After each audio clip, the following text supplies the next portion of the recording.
थाना जगनेर के गांव बरीगवा में 2.5 साल का मासूम तंत्र मंत्र की बलि चढ़ गया। बता दें कि घर के बाहर से खेलने के दौरान बच्चे का अपहरण कर लिया गया था, जिसके बाद बच्चे का शव झाड़ियों में पड़ा मिला। पुलिस ने शक के आधार पर आरोपी तांत्रिक को गिरफ्तार किया।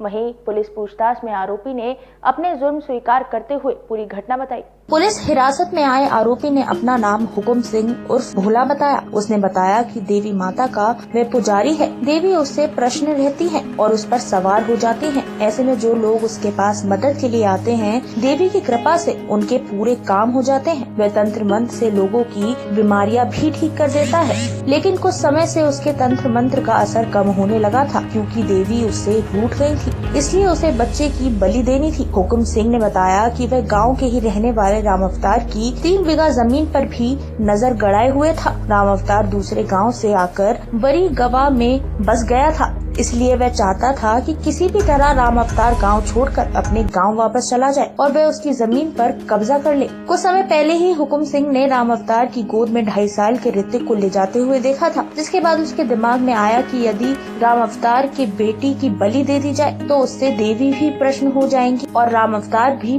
पुत्र के दुख होते गाँव छोड़कर चला जाएगा। वहीं अभियुक्त ने मंदिर के पास ट्यूबवेल की कोठरी में ले जाकर बच्चे की हत्या कर दी और फिर बच्चे की लाश को देवी के चरणों में अर्पित कर दिया। जिसके बाद किसी को शक न हो सके, इसलिए बच्चे की लाश को प्लास्टिक की बोरी में बंद कर नदी में जाकर फेंक दिया और लाश फेंकने के बाद प्लास्टिक की बोरी निकाल दी, जिससे बच्चे की लाश को जानवर खा ले और किसी को इस घटना की जानकारी न हो सके।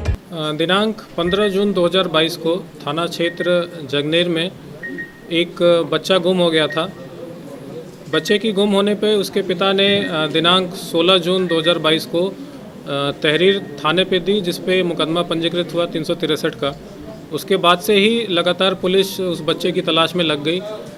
उसके अगले दिन जब पूरा गांव तलाशा गया तो पास के ही एक किवाड़ नदी है जहां पे उस बच्चे की लाश मिली है। उस बच्चे की लाश मिलने के बाद फिर पुलिस जुट गई कि इस बच्चे की हत्या किसने की है, क्योंकि जिस तरीके से उस बच्चे की लाश मिली थी और जो पोस्टमार्टम रिपोर्ट आया था उसमें हत्या की पुष्टि हो रही थी।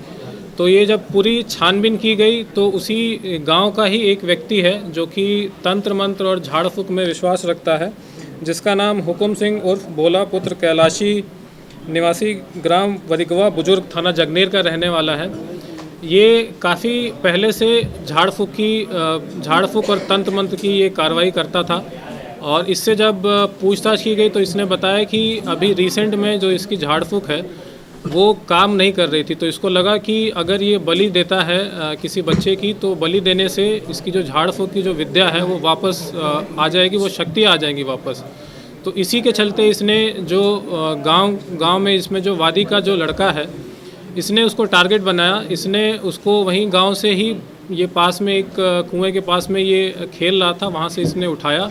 इसको उठा के ये अपने ट्यूबवेल पे ले गया। ट्यूबवेल पे इसने फिर उस बच्चे को मारा। मारने के बाद इसने देवी के सामने फिर वो अपना मंत्र जाप किया, उस बच्चे को रख के, उसकी बच्चे की लाश को रख के। उसके बाद इसने उस लाश को छुपाने हेतु किवाड़ नदी जो पास में ही है वहाँ पे जाके इसने डंप कर दिया। जो बच्चे के पैर में सैंडल थे, जो बोरे थे, वो इसने अलग छुपा दिए थे ताकि कोई पहचान इसकी हो ना पाए, ताकि कोई इसके पास पकड़ ना पाए, इसके तक पहुंच ना पाए। इससे जब पूछताछ की गई तो वो जो बोरा था जिसका इस्तेमाल इसने लाश को छुपाने के लिए वहाँ किवाड़ नदी में फेंकने के लिए इस्तेमाल किया है, वो बोरा मिल गया है। जो बच्चे के सैंडल थे वो सैंडल मिल गए हैं। इससे और जब गहनता से पूछताछ की गई तो इसने ये भी बताया कि जो मृतक बच्चा है उसका जो पिता है वो उसी गांव में उसका जो पिता है, यानी उसका दादा, जो मृतक का दादा है, उसने इसके पिता को गोद लिया हुआ था और उसके पास लगभग उसके हिस्से में 3 बीघे खेत आती थी, जिसकी कीमत लगभग 15 से 16 लाख है। इनके अपने पिता से अनबन थी, तो वो ये भी आशंका इसको थी कि जो ज़मीन है ये छोड़ के चला जाएगा और औने पौने दाम में ये बेच के जाएगा। तो इसने ये भी एक इसका मोटिव ये भी था कि जो ज़मीन है जिसकी कीमत 15-16 लाख है वो 3-4 लाख रुपए में ये खरीद लेगा और इसको दो चीज़ें इससे साधनी थी। एक तो सस्ते में ज़मीन खरीद लेना, दूसरा अपनी तंत्र विद्या को बढ़ाना। डीजी महाराजा न्यूज़ के लिए सैयद शकील की रिपोर्ट।